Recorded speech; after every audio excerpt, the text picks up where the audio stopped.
And welcome. We are doing a couple of labs on this video. We'll start with a redo of a previous video we did last summer on weighing gas. Now, if you recall from the previous video, I had set it up and we were focused on trying to determine, does gas, in this case carbon dioxide, have mass?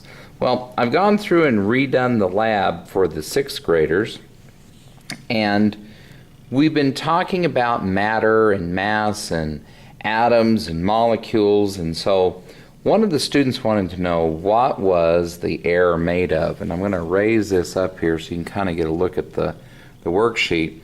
All of these across the top are the gases that make up the Earth's atmosphere, and I have done some rounding on the numbers, so those of you that are teachers, please don't be too angry with me.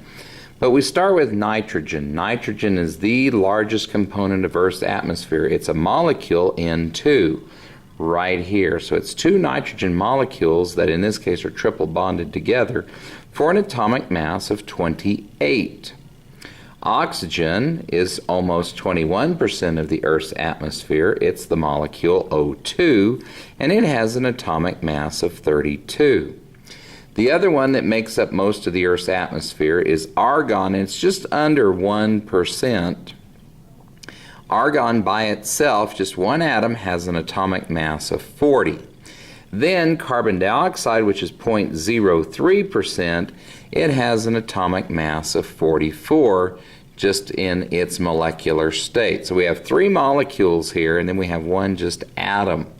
And then, of course, we also have methane and krypton, xenon, ozone, nitrogen dioxide, iodine, carbon monoxide, and ammonia in just trace amounts. Everything else, the carbon monoxide and the ammonia are so small we can detect it, we just can't tell you how much there is. So, we're going to be weighing gas in this to show the students that gas, even though I can run my hand through the air and I can kind of feel the air moving around my fingers, we don't normally think of gas as having some mass to it or weight to it because it's being pulled by gravity. So the question, can you make the needle on the balance move? So we've set up our triple beam balance. I've put a bowl, a little styrofoam bowl on here. Take that off. You can see the bar is moving. The needle is over here. When I set this back on, the balance is going to re-zero itself. And the object of the exercise is down here to see if this needle will move. Now I'm going to do the experiment twice. And when I do it the second time, I'm going to zoom in so that you can get a close-up of the needle moving. So for this, we have actually started using some of our scientific equipment. We have a flask here. This is a 1,000 milliliter flask. We have a beaker with 150 milliliters of vinegar, acetic acid, and we are using 1 scoop.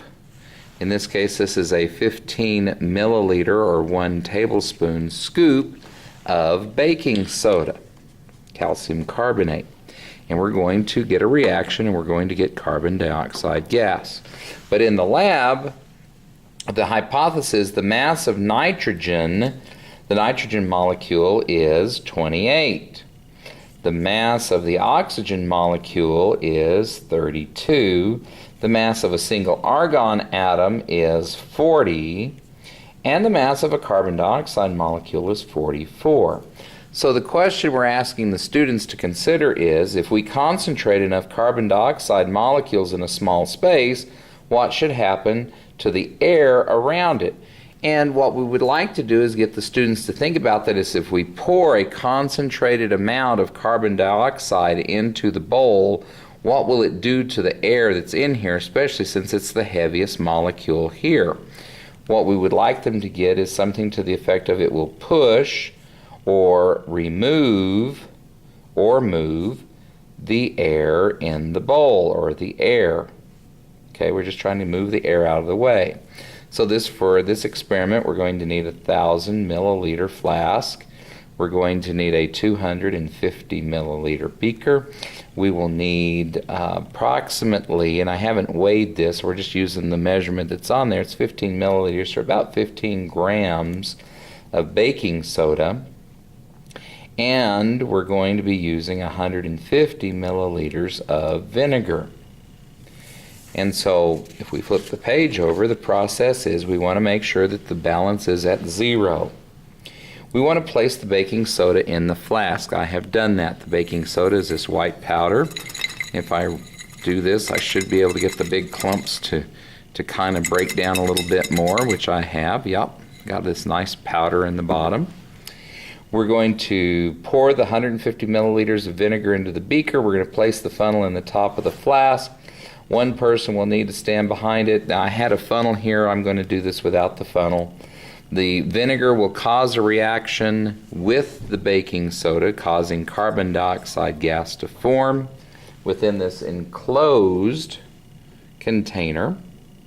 And then what we're going to do is we're going to take the gas and we're going to move it into the bowl. And what we hope we will see is this needle will move. So, here we go. So I'm going to set this down here. Here's our vinegar. I'm going to pour this in. And I don't know if you can see that on the screen, but probably you can. We're already getting a reaction. Pour that all in. Set that down. I'm going to swirl this. We want to create as much carbon dioxide as possible. Yep, I got bubbles coming out. Whoops. Whoops. Overload. But we know we've kicked all the oxygen out. So here we go. I'm going to pour the carbon dioxide gas. And the needle did move just a little bit, but the needle did move. So now what I'm going to do is I'm going to pause the video and I'm going to come back and reset this. I'm going to set this so that you're looking at the needle and we're going to see it happen again. So stand by.